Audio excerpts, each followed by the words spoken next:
Walil khamsati wa sahahahu Ibnu Hibban. Dalam riwayat Ibnu Hibban dan juga imam yang 5. Jadi kalau Ibnu Hajar Al-Asqalani dalam kitab Bulughul Maram menyebutkan imam yang 5, maksudnya adalah ashabus sunan ditambah Imam Ahmad, Imam Tirmidzi, Imam Nasai, Ibnu Majah, Abu Dawud, Imam Ahmad, 5. Ditambah satu lagi dan Ibnu Hibban sahihkan hadis ini. Mengatakan salatul laili wan nahari masna masna. Salat malam dan salat siang itu dua-dua, dua salam, dua salam, dua salam. Imam Nasai ketika meriwayatkan hadis ini, beliau mengatakan hadza khata'un. Ini salah. Maksudnya salah apa?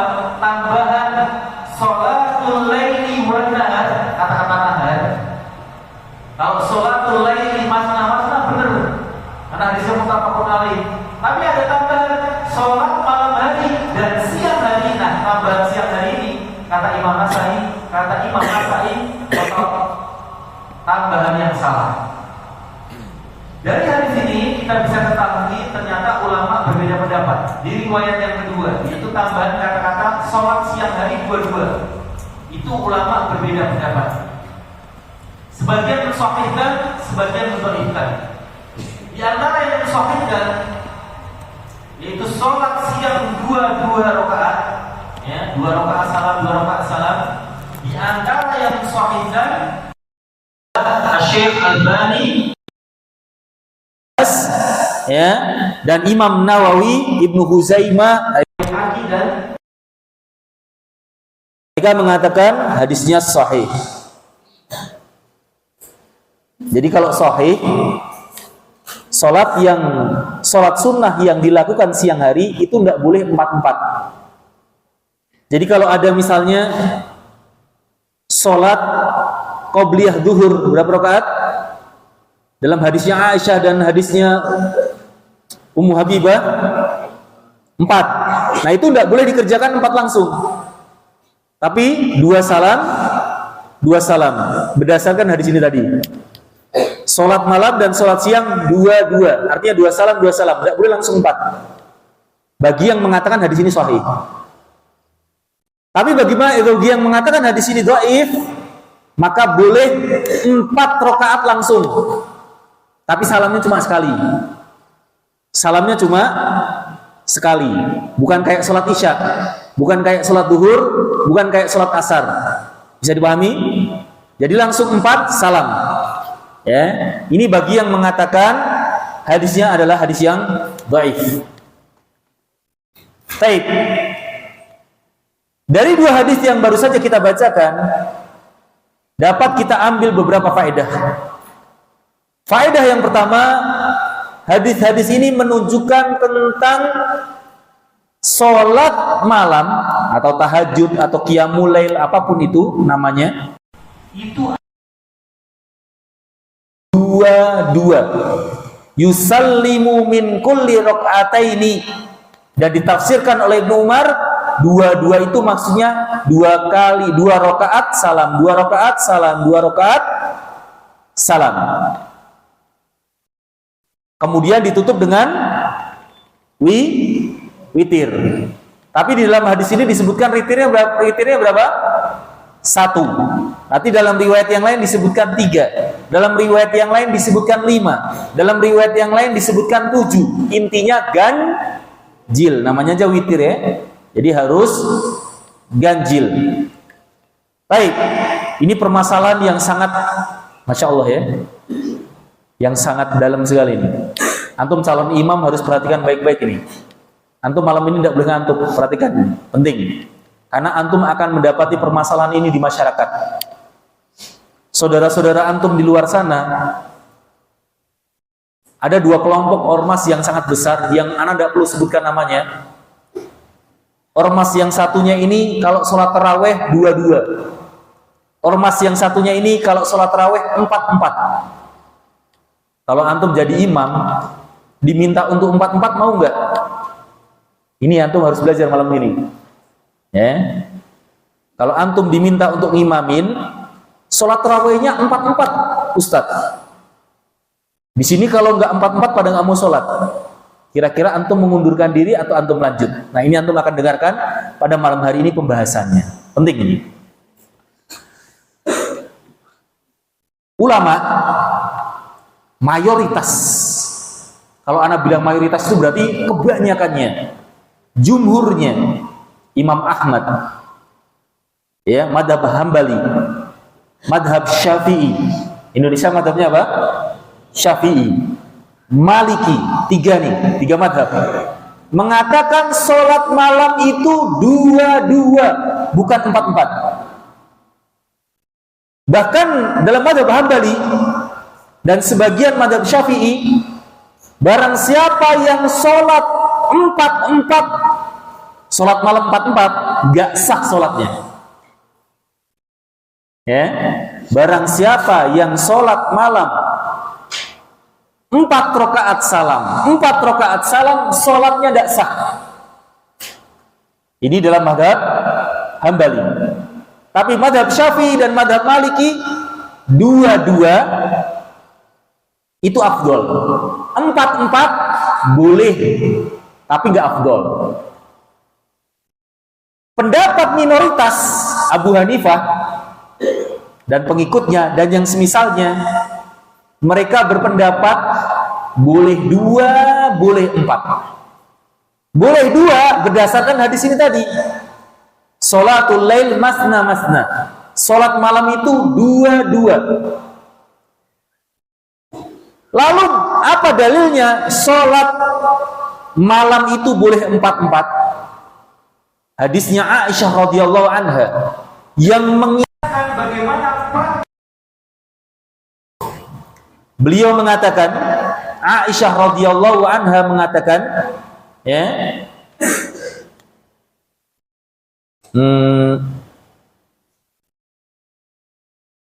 benar.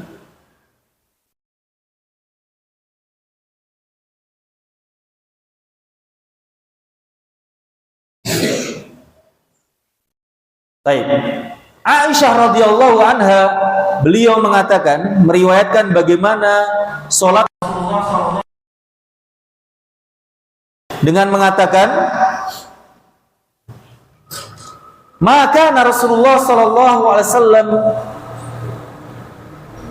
yazidu fi Ramadan wala fi ghairihi ala 11 raka'atan. Rasulullah itu enggak pernah menambah jumlah bilangan sholat malam, baik di bulan Ramadan atau selainnya, lebih dari 11 rakaat. Ini juga termasuk perbedaan di kalangan ulama. Sholat malam itu berapa rakaat? Nanti kita bahas di pertemuan selanjutnya. Beliau yusalli arba'an. Beliau itu sholatnya 4 rakaat. Dengerin nih. Rasulullah itu sholatnya 4 rakaat. Fala tasal an khusnihina wa tulihina, dan kamu tidak perlu tanya bagaimana panjang dan bagusnya sholat Rasulullah. Summa yusalli arba'an, lalu beliau sholat lagi 4 rakaat. Jadi berapa? 8. 4 8, ya kan? Fala tasal an khusnihina wa tulihina. Jangan ditanya bagaimana bagusnya sholat beliau dan bagaimana panjangnya sholat beliau. Tsumma yusolli salatan. Lalu beliau sholat berapa? 3 rakaat. Berarti 4, 4, 3. Berapa? 11. Abu Hanifah dan yang semisalnya memahami hadis ini, sholatnya Rasulullah itu 4-4. Artinya 4 langsung, 4 langsung. Bisa dipahami? Boleh apa enggak berarti 4? Berdasarkan praktek Rasulullah. Kalau ketemu hadis yang isinya praktek seperti ini dan hadis yang isinya perkataan, wallahu a'lam, ya, ini dijamak untuk kita bisa mengetahui hukumnya. Jumhur ulama mengatakan yang dimaksud 4 itu bukan 4 langsung. Jadi Rasulullah sholat 4 itu bukan langsung, tapi maksudnya 4 dijamak dengan tadi 2 salam, kemudian beliau istirahat. Dalam riwayat yang lain beliau tidur. Ya antum jangan bayangkan kayak antum ya. Beliau itu sekali baca, sekali dalam rakaat pertama Itu bisa surat Al-Baqarah. Minimalnya 100 ayat. Al-Baqarah 100 ayat itu berapa lembar, Mas? Katakanlah 100 ayat, rakaat pertama, rakaat kedua 100 ayat. Berarti berapa? 200 ayat. Lanjut. Salat kedua, rakaat pertama 100 ayat, rakaat kedua 100 ayat, 400 ayat. Setelah itu beliau istirahat. Makanya dinamakan dengan tarawih. Beliau istirahat. Bahkan dalam riwayat yang lain beliau tidur ringan. Baru beliau lanjutkan lagi 4 lagi, 2, 2. Ini menurut tafsiran jumhur ulama. Jadi maksudnya 4 itu apa? Yaitu 2, 2, 4 istirahat. 2, 2, 4 istirahat. Kenapa? Karena Rasulullah ditanya, sholat malam itu bagaimana? Beliau menjelaskan 2. Seandainya sholat malam itu boleh 4, pasti beliau jelaskan. Ada satu kaidah dalam usul fikih, takhirul bayan an waqtil hajah mamnu'un. Mengakhirkan penjelasan padahal penjelasan itu dibutuhkan oleh umat, itu dilarang. Nggak mungkin dong Rasulullah itu mengakhirkan penjelasan. Kalau beliau ditanya bagaimana sholat malam, misalnya boleh 4 rakaat, pasti beliau katakan. Tapi ketika ditanya bagaimana penuturan Abdullah bin Umar, beliau hanya mengatakan 2. Beliau nggak mengatakan 2 boleh, 4 boleh. Maka jumhur ulama mengatakan berarti apabila lebih daripada 2, 4, 8, 6, maka seperti itu tidak boleh. Tidak sah bahkan menurut mazhab Hambali. Wallahu a'lam, ini pendapat yang terkuat. Pendapat yang terkuat bahwasanya sholat malam itu adalah 2. Begitu pula dengan sholat siang. Apabila kita mensahihkan hadisnya imam yang 5 tadi. Tapi kalau misalnya sholat 4 rakaat bagaimana? Boleh, tapi mafdul. Mafdul itu artinya gak afdol. Artinya antum meninggalkan sesuatu yang afdol. Nah, penting antum untuk mengetahui seperti ini. Kalau antum mengambil pendapatnya Hambali, maka kalau antum jadi imam, nanti kalau misalnya antum sudah besar, nanti antum akan bisa mengarahkan diri antum sendiri. Ana mau Syafi'i, ana mau Hambali, ana mau Maliki, ana mau Hanafi. Itu nanti antum ketika sudah dewasa akan tahu sendiri. Yang penting jangan kukuhi. Jangan ikut madhab ana, sesat nanti. Nanti antum sudah tahu. Kalau misalnya antum memutuskan ana mau ngambil madhabnya Hambali, berarti antum kalau disuruh jadi imam, sholatnya 4, maka jangan antum ambil. Kenapa? Sholatnya tidak sah. Antum sholatnya nggak sah, berarti belakang antum tidak sah. Tapi kalau antum mau bijaksana, artinya hikmah, tanazul, menurunkan sedikit level antum, bahwasannya kita harus apa? Melihat yang di belakang kita. Nah, ini penting. Melihat yang di belakang kita. Di belakang kita ini madhabnya apa sih? Oh, 4, ya kita 4. Belakang kita ini apa sih? 2, ya kita 2. Ini penting ya, kawan. Seperti ini harus di sholat subuh, tahiyatnya tawarru atau iftirash. Kalau antum Mas, iftirash atau tawarru? Tawarru itu yang miring begini. Kalau iftirash yang lurus seperti ini. Enggak, antum jadi imam apa? Tawarru. Baik. Kalau di belakang antum iftirash, misalnya ini ikhwah ini ngambil madhabnya Hambali, iftirash. Antum iftirash atau tawarru? Iftirash. Kita ngalah dengan yang banyak. Kalau antum jadi imam di masyarakat, duduknya tasyahud di sholat subuh di luar sana, iftirash atau tawarru? Tawarru. Ya antum ngalah lah, jangan iftirash. Tapi apa? Tawarru. Paham? Ini penting ini kayak gini. Menjaharkan bismillah. Ada sebagian masyarakat kita yang beranggapan kalau bismillahnya itu tidak dikeraskan, sholatnya nggak sah. Mungkin antum, oh iya Ustaz, ana pernah mengalami sendiri. Ketika ana sama teman ana safar, ya kebetulan kita masih zaman-zaman santri, masih pakaiannya pakaian koko, pecinya peci putih. Mampir di sebuah masjid, kemudian ketika itu sedang masuk waktu maghrib. Mengetahui teman ana dan ana casingnya kayak santri, langsung dijadikan imam. Qadarullah teman ana, bismillahnya nggak dijaharkan. Beberapa jamaah selesai salam, ulangi sholat. Lalu salah seorang ada yang mengatakan kepada kami, di sini itu tidak biasa disirkan. Kalau disirkan, mereka menganggap sholatnya tidak sah. Kebetulan yang memberitahu kita ini adalah orang Muhammadiyah. Nah, yang seperti ini antum harus peka. Ya, permasalahan menjaharkan dan mensirkan bismillah itu permasalahan apa? Istihadiyah, perkara khilafiyah. Yang kita nggak boleh saklek, harus mensirkan, nggak boleh. Ya, ini harus belajar hal-hal yang seperti ini. Baik, nanti antum akan dapatkan nanti ya, kalau antum sudah jadi imam, sudah dewasa, sudah ditunjuk jadi imam, atau antum akan mendapatkan undangan untuk menjadi imam yang sholatnya 4-4. Nah, ini antum nanti mulai bingung nih. 4-4 ya, anak biasanya 2-2. Gimana ini? Nah, ini antum harus sedari dini mengetahui hal tersebut.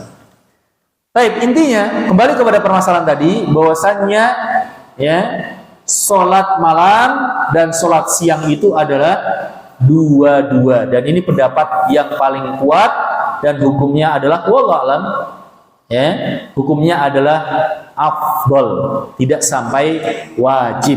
Maksudnya tidak sampai wajib itu seandainya 4 rakaat pun tidak membatalkan sholat. Baik. Kemudian faedah yang terakhir, di dalam hadis ini ada dalil bahwasannya waktu sholat witir itu berakhir dengan terbitnya waktu subuh atau ditandai dengan azan subuh. Hal ini diambil dari perkataan Rasulullah sallallahu alaihi wasallam, fa idza khasyiya ahadukum subha sholli rak'atan wahidatan. Kalau salah seorang di antara kalian takut masuk waktu subuh, maka sholatlah 1 rakaat. Ini menunjukkan akhir daripada sholat witir adalah waktu subuh.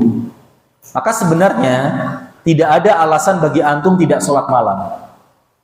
Selama antum bangun hatta 5 menit sebelum azan subuh, langsung berwudu, langsung sholat, walaupun cuma sholat witir.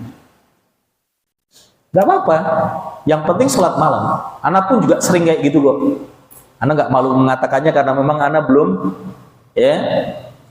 belum bisa istilahnya istiqomah setiap hari harus tahajud panjang, belum bisa. Ya kadang anak kecapean, ya malamnya ngisi kajian sehingga kadang malamnya pun harus lembur dan semacamnya. Ya, sehingga kadang baru bangun ketika menjelang adzan subuh, mungkin kurang 10 menit atau 5 menit. Udah bismillah, wudu, sholat. Walaupun cuma sholat witir 1 rakaat, bagaimana? Daripada tidak sholat sama sekali. Nanti kita akan bacakan ya keutamaan daripada sholat malam. Jangan sampai kita tidak sholat malam. Ya, paham ya? Baik. Kemudian hadis yang berikutnya. Nah, baru di hadis berikutnya beliau jelaskan tentang keutamaan sholat malam. Hadisnya dari Abu Hurairah radhiyallahu anhu. Beliau mengatakan, qala Rasulullah sallallahu alaihi wasallam. Bersabda Rasulullah sallallahu alaihi wasallam. Beliau mengatakan, afdhalus sholati ba'dal fardhati sholatul laili, akhrajahu Muslim. Diriwayatkan oleh Imam Muslim hadis nomor 1163 di dalam bab puasa dalam kitab Sahih Muslim. Baginda Rasulullah SAW mengatakan afdhalus sholati, perhatikan, sholat yang paling afdol, sholat yang paling afdol. Kalau paling afdol itu berarti paling banyak pahalanya. Ba'dal faridati sholatul lail, setelah sholat wajib. Jadi tidak ada yang bisa mengalahkan banyaknya pahala puasa, sholat wajib.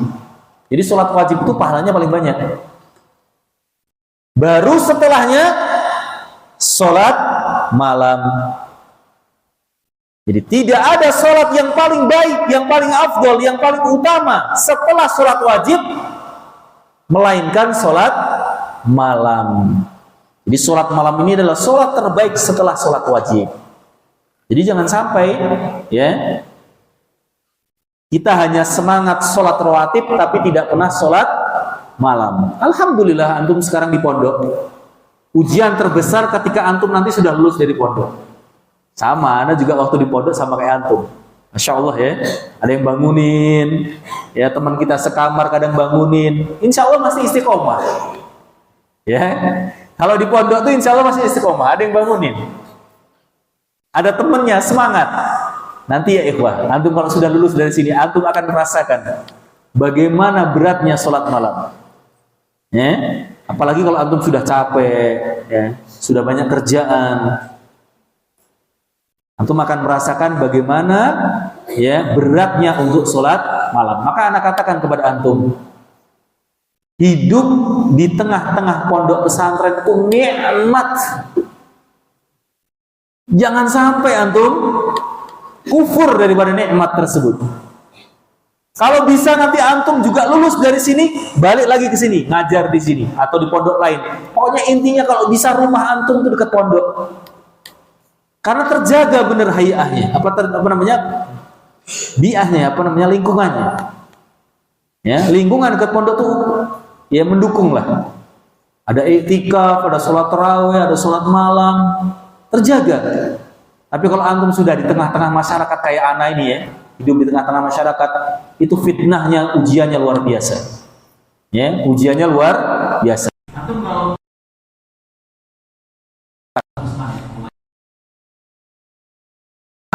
kalau ada nih, gitu kan, ketahuan.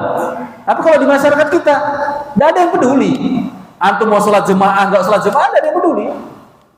Nggak ada yang ngingetin antum, tidak ada yang nanyain antum, Pak, jenengan mau galu kok mboten sholat jemaah, Pak, tadi malam kok jenengan nggak sholat jemaah, tidak ada yang nanyain. Tapi kalau di sini rumahnya, misalnya antum rumahnya cuma di situ, nggak sholat berjamaah, ditanyain, Pak sakit toh, masuk angin, nggak sholat berjamaah. Ada yang mengingatkan kita, ada yang menegur kita. Ya, maka itu pentingnya kenikmatan antum tinggal di pondok, ya, bekerja di pondok, itu kenikmatannya luar biasa. Baik, kita lanjutkan materi, yaitu tentang keutamaan sholat malam.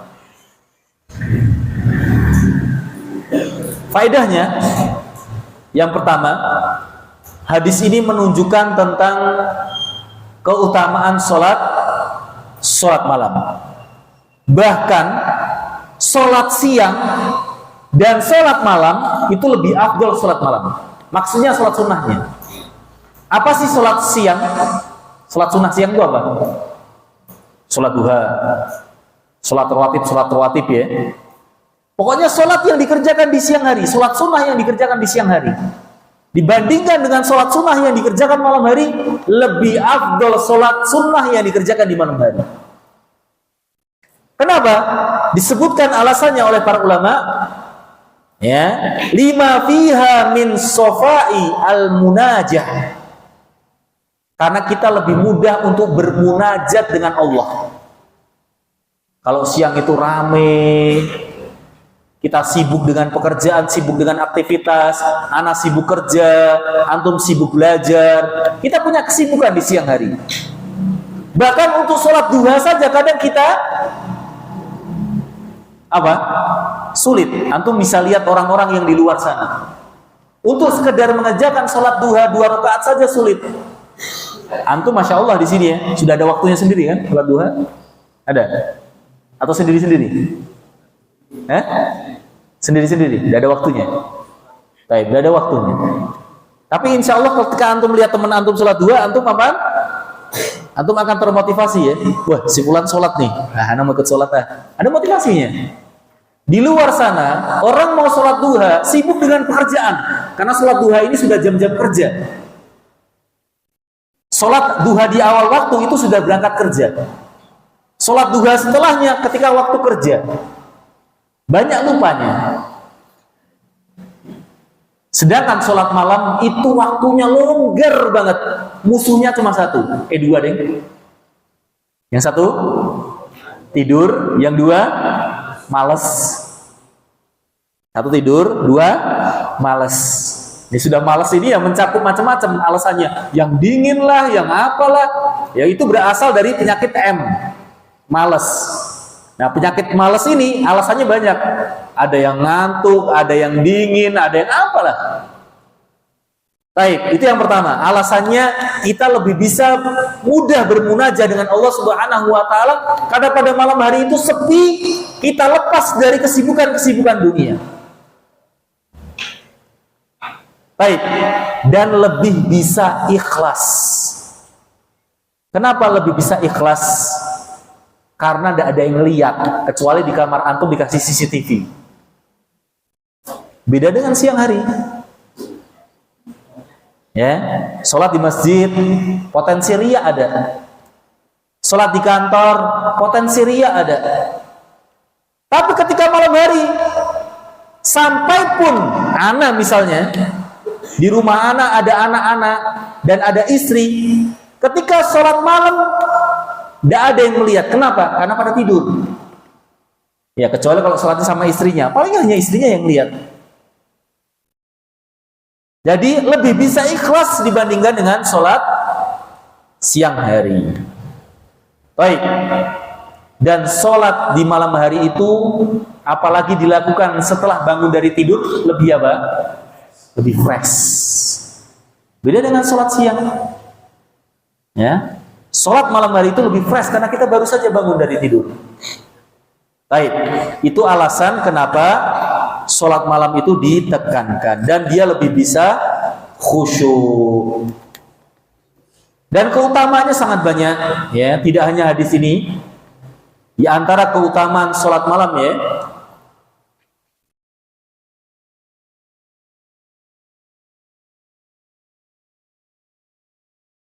Allah Subhanahu wa ta'ala menyifati hamba-hambanya yang soleh, yaitu orang yang suka sholat malam. Jadi sholat malam ini adalah sifatnya orang-orang yang soleh. Maka kalau kita ingin menjadi orang soleh di hadapan Allah Subhanahu wa ta'ala, bukan di hadapan manusia. Kalau di hadapan manusia mah gampang, ya, kita mau soleh di hadapan manusia itu gampang. Antum bacaan Al-Qur'annya bagus, sering pakai koko, sering pakai sarung, sering pakai peci putih, nanti dibilang sama orang soleh. Itu gampang. Untuk meraih predikat orang soleh di hadapan masyarakat itu gampang. Yang sulit itu adalah meraih predikat soleh di hadapan Allah. Di antara sifatnya adalah suka bangun malam dan mengerjakan sholat malam. Apa kata Allah dalam surat Ad-Dariyat? Kanu qalilan minal laili ma yahja'un wa bil asharihum yastaghfirun. Kata Allah Subhanahu wa ta'ala, dahulu mereka, ini mengisahkan tentang penduduk surga. Penduduk surga mereka waktu di dunia, malam hari mereka terbangun. Ya. Kemudian mereka di waktu-waktu sahur, waktu-waktu sahur itu kan waktu-waktu dekat sholat subuh kan, mereka habiskan dengan istighfar.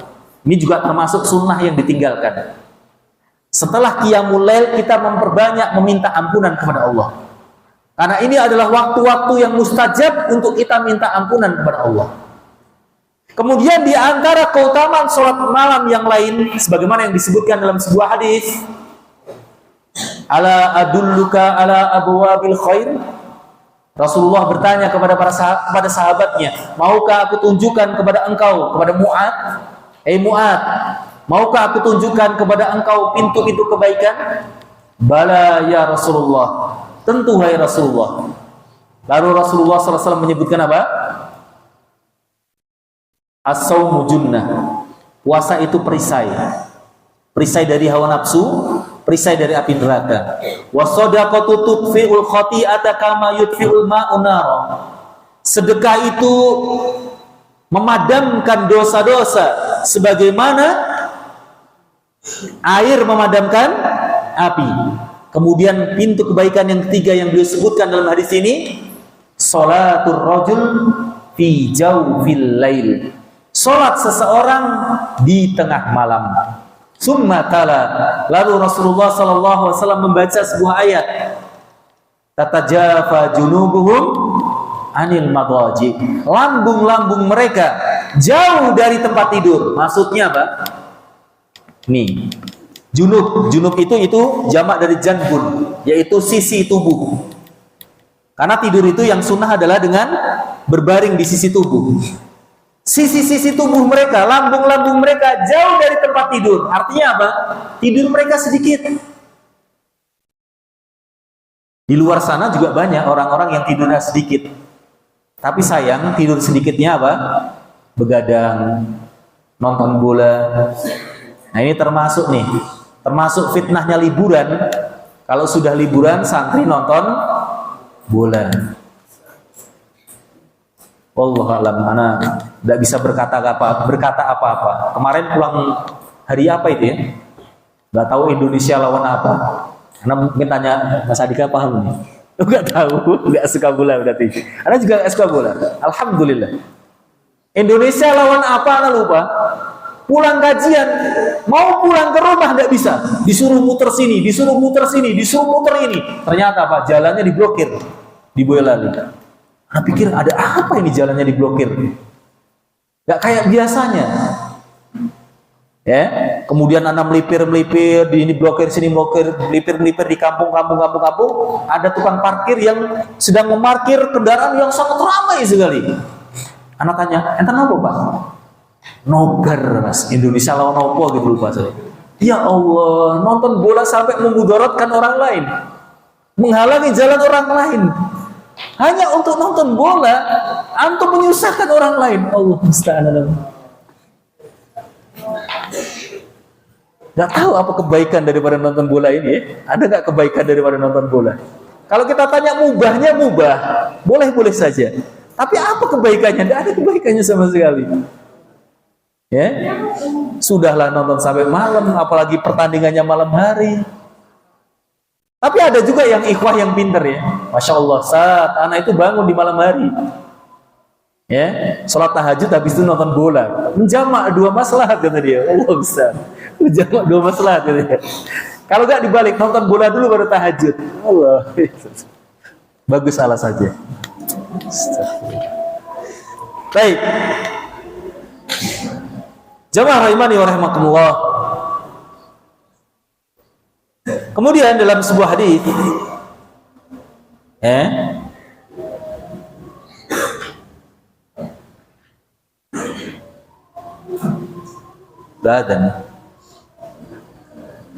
dalam sebuah hadis Rasulullah sallallahu alaihi wasallam mengatakan, ya, ketika ditanya tentang seseorang, maka beliau mengatakan, ni'mar rajul Abdullah. Sebaik-baik hamba adalah Abdullah. Maksudnya orang yang ditanyakan kepada Rasulullah ini. Lau kana yusalli minal lail. Orang ini tidak pernah sholat malam. Maka Rasulullah SAW mengatakan, sesungguhnya sebaik-baik orang ya dia itu kalau dia mau sholat malam. Ketika Rasulullah mengatakan hal tersebut dan didengar oleh Abdullah ini, orang yang dimaksud ini, maka beliau tidak pernah tidur di malam hari kecuali hanya beberapa saat saja. Masya Allah ya. Jadi begitu ditanyakan sebaik-baik orang, ya si Abdullah ini kalau dia mau sholat malam. Begitu dia dengar perkataan Rasulullah ini, dia tidak pernah tidur malam sama sekali kecuali hanya sedikit. Jadi beliau habiskan waktunya untuk qiyamul lail. Baik. Abu Hurairah radhiyallahu anhu juga pernah meriwayatkan hadis dari Rasulullah sallallahu alaihi wasallam. Puasa yang paling utama setelah puasa Ramadan adalah puasa Muharram. Dan sholat yang paling utama setelah sholat wajib adalah sholat salat malam. Jadi tadi hadisnya potongan daripada hadis yang baru saja kami bacakan. Baik. Kemudian dalam sebuah hadis sebagai penutup, ya, dari sahabat Abdullah bin Amr bin As radhiyallahu anhuma, baginda Rasulullah sallallahu alaihi wasallam juga mengatakan, ahabbus sholati ilallahi sholatu Daud. Salat yang paling dicintai oleh Allah adalah salatu Daud, yaitu salatnya Nabi Daud. Wa ahabbus siyami ilallahi siyamu Daud. Dan puasa yang paling dicintai oleh Allah adalah puasa Daud. Gimana puasa Daud? Sehari berpuasa, sehari berbuka. Kemudian Rasulullah mengatakan bagaimana salatnya Nabi Daud? Kana yanamu nisfal laili wa yaqumu sulusahu wa yanamu sudusahu. Jadi malam itu dibagi menjadi 6. Cara ngitungnya dari mulai malam hari sampai dengan subuh berapa jam? Itu antum bagi 6. Sepertiganya, setengahnya untuk tidur, sepertiganya untuk sholat, dan 1/6-nya untuk tidur lagi. Ana ulangi, setengahnya bangun, sepertiganya sholat, 1/6-nya tidur lagi. Itu adalah bagaimana sholat malamnya Nabi Daud. Memang sholat malam pada waktu itu adalah diwajibkan. Jadi dahulu sholat malam itu hukumnya apa? Wajib, bukan sunnah. Dan umatnya Rasulullah SAW, alhamdulillah, kalau wajib mungkin banyak diantara kita yang meninggalkan kewajiban. Umatnya Rasulullah hukumnya adalah sunnah muakkadah. Wallahu a'lam bishawab. Semoga Allah Subhanahu wa taala mudahkan kita semua untuk bisa mengerjakan sholat malam, karena sungguh kenikmatan ketika kita dimudahkan untuk bisa bangun malam dan untuk bisa mengerjakan sholat malam. Bahkan kalau suami istri itu dianjurkan ketika suami bangun di malam hari, maka dia ciprati istrinya. Sebaliknya begitu juga, kalau istri yang bangun maka dia ciprati suaminya. Itu kalau nggak bisa dibangunkan biasa ya. Tapi kalau bisa dibangunkan biasa ya dibangunkan aja, bangun. Tapi kalau nggak bisa, disunahkan untuk diperciki, bukan disiram gayung disiram gayung malah jadi perang, nggak jadi sholat. Dipercikin. Baik, wallahu a'lam bishawab. Subhanakallahumma bihamdika asyhadu an la ilaha illa anta astaghfiruka wa atubu ilaik. Assalamualaikum warahmatullahi wabarakatuh.